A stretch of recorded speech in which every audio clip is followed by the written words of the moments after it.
Assalamualaikum warahmatullahi wabarakatuh. Tutur ketemu meneh ambek aku George Suwono ning channel paling atraktif sak jagat akhirat.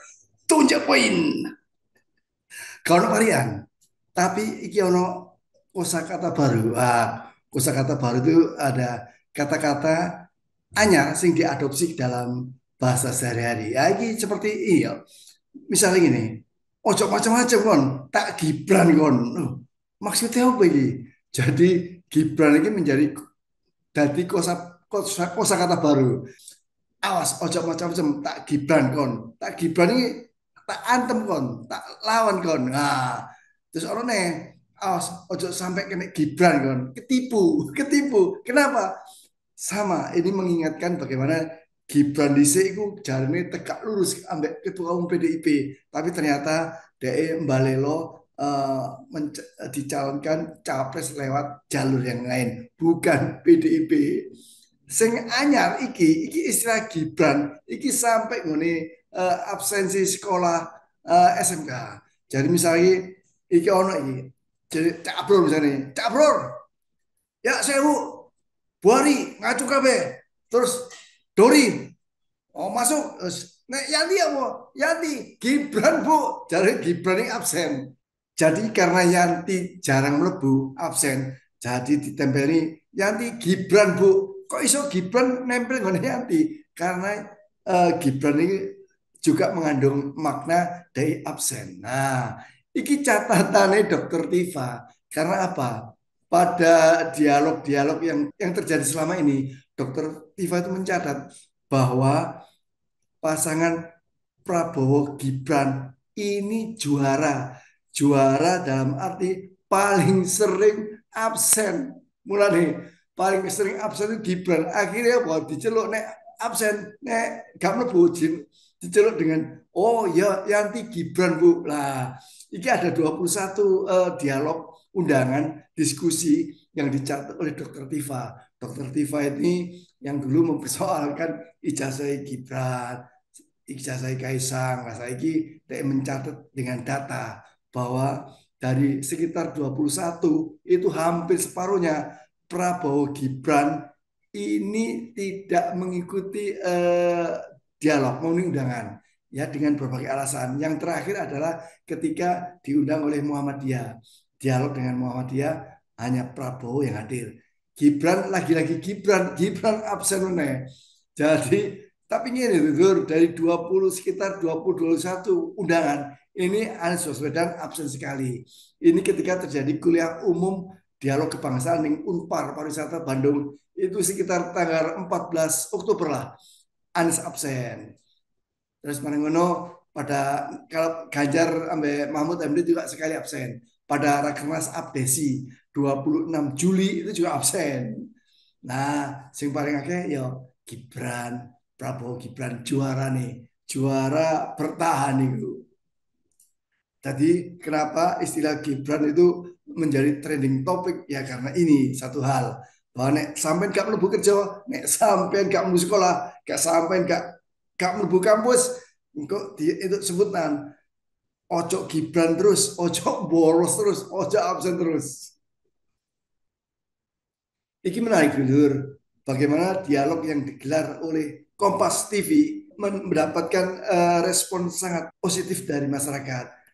Dulur tak cerita nih bahwa kenapa Kompas begitu kredibel, memiliki sekitar hampir 16 juta subscribe. Jadi tertinggi di antara TV-TV berita lainnya. Kalau TV One 12,2 juta subscribe, Metro 7,6, terus iNews 7,17. Jadi mulai nih, dulur begitu live streaming dialog Muhammadiyah itu ditayangkan. Iki waktu gilirannya Amin, Anies Baswedan dan Cak Imin ditayangkan itu luar biasa tutur sampai ndelok iki ono jumlahe waktu dialog Amin ing Surabaya iki sekitar 497.000. Nah, ning Solo ya. Dialog Amin ning Solo itu ada 497.000 penontonnya. Yang like adalah yang memberi tanda jempol 8.700. Nah, kemudian ngone Jakarta dialog Muhammadiyah ini Ganjar dan Mahfud MD itu ditonton 197.000 orang dengan 2 like. Nah, Pak Prabowo Dewi tanpa diikuti oleh pasangan Gibran itu juga tinggi. Penontonnya 450.000. Cuman yang memberikan like cuma 4.000. Arti ini dulur-dulur, menurut salah satu kolumnis itu dihitung antara penonton Kompas TV yang juga disiarkan melalui channel Muhammadiyah. Ini total yang beri like kepada pasangan Amin adalah 10.800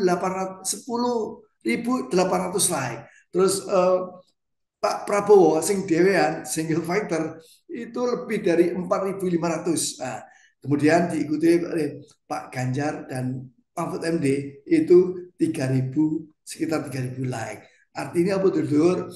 Ini adalah bukti bahwa pasangan Anies Baswedan dan Cak Imin ini juara nomor satu waktu digelar dialog Muhammadiyah itu. Parameternya jelas, parameternya Kompas TV dan channel Muhammadiyah channel. Jadi, dulu Cak Imin juga seneng nek dia ditempatkan di nomor satu. Dia malah ini nyemoni, aku seneng ditempatkan dalam urutan buncit supaya apa? Supaya kompetitor itu lengah moro-moro awak di muka. Iku Cak Imin ini suwe-suwe jalur di Gibran. Balik nih dulu. Balik nih deklarasi pemilu damai. Kenapa si Lanyala Mahmud Mataliti ngotot untuk mendeklarasikan pemilu damai karena ada gesekan-gesekan yang membuat semua orang was-was. Apalagi malam minggu ini terjadi kisruh di Bitung, Sulawesi Selatan ketika ada aksi solidaritas terhadap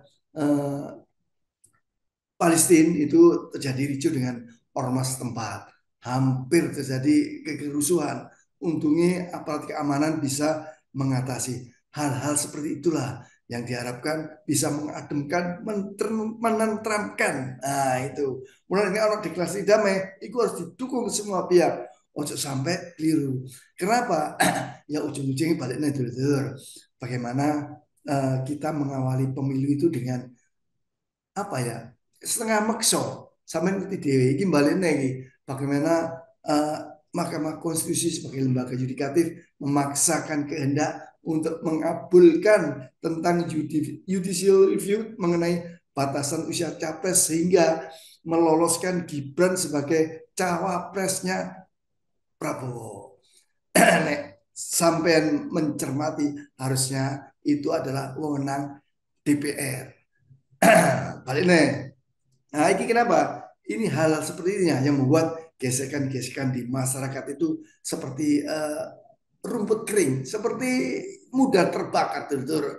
Apa namanya? Denny Indrayana, ini pakar hukum tata negara, itu memperoleh informasi bagaimana nanti ini minggu ini itu akan ada perubahan undang-undang MK soal batasan usia hakim konstitusi. Jadi nanti jari ini si Denny Indrayana akan diubah uh, usia Mahkamah Konstitusi, hakim konstitusi adalah 60 tahun. Artinya apa dulu? Ada 3 hakim yang belum memenuhi syarat menjadi umur 60, yaitu Saldi Isra, Daniel Yusmik, dan Guntur Hamzah. Nek Saldi Isra sampai Daniel Yusmik ini atas usulan Presiden. Nek Guntur Hamzah itu DPR. Nanti dikembalikan ketika orang ini yang tidak memenuhi syarat usia.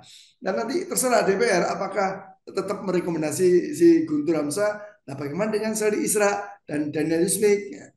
Ini pertanyaan besar. Kenapa? Saldi Isra adalah salah satu hakim konstitusi yang sulit dikendalikan sesuai kemauan oleh rezim. Nah, rezim pemerintahan Pak Jokowi. Mulane dulur-dulur jalani Denny Indrayana modus manipulatif koruptif mengubah syarat capres demi Gibran, mengubah syarat umur hakim MK untuk memastikan kemenangan harus dilawan. Nah, itu mau indikasi tono-tono bagaimana pihak-pihak tertentu itu memaksakan kehendak, memaksakan untuk memenangkan Pilpres 2004.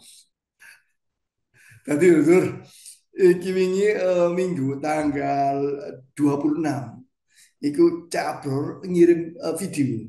Ini bukan terkait Gibran, tapi ini terkait bagaimana para 60.000 pesilat ini tergabung dalam persaudaraan Setia Hati Terate PSHT itu berkumpul di Stadion Wilis Madiun Minggu 26 November. Anies yang dicari ini panitia ini ada 3 capres yang diundang, hanya Anies yang datang. Nah, 2 paslon lainnya Gibran mana, jadi absen mana. Mungkin dulu di media massa bahwa pasangan Prabowo Gibran di Makassar, begitu juga dengan Ganjar Pranowo dan Mahfud MD juga di acara di Makassar. Jadi menurut Ketua Umum PSHT Pusat Madiun, Iki R. Murjoko, bahwa deklarasi pemilu damai itu tidak terkait dengan dukung mendukung paslon, bebas milih anggota nih, luar biasa ini. Iki asing dinamakan dengan demokrasi, tidak ada uh, paksaan. Cuman diingatkan oleh Ketua Dewan Pembina nih, iki jenenge Lanyala Mataliti, Mataliti lagi, iki video lagi tak rol bagaimana Cak Abrol sebagai koordinator Jarnas ini juga co co kaptennya timnas di Jawa Timur itu bertemu dengan Anies Baswedan, juga meneliti bahwa mereka ditegaskan lagi kita tidak mendukung capres, silakan mendukung tapi jangan membawa dengan institusi PSHT ya. PSHT itu adalah perkumpulan pencak silat dulur persaudaraan Setia Hati Terati PSHT. Jadi dulur nek sampean merasa ono kecurangan Joko kentong tabun iku kentong perubahan. Jadi sakmene dulur tetap istiqomah. Assalamualaikum, salam 7 poin.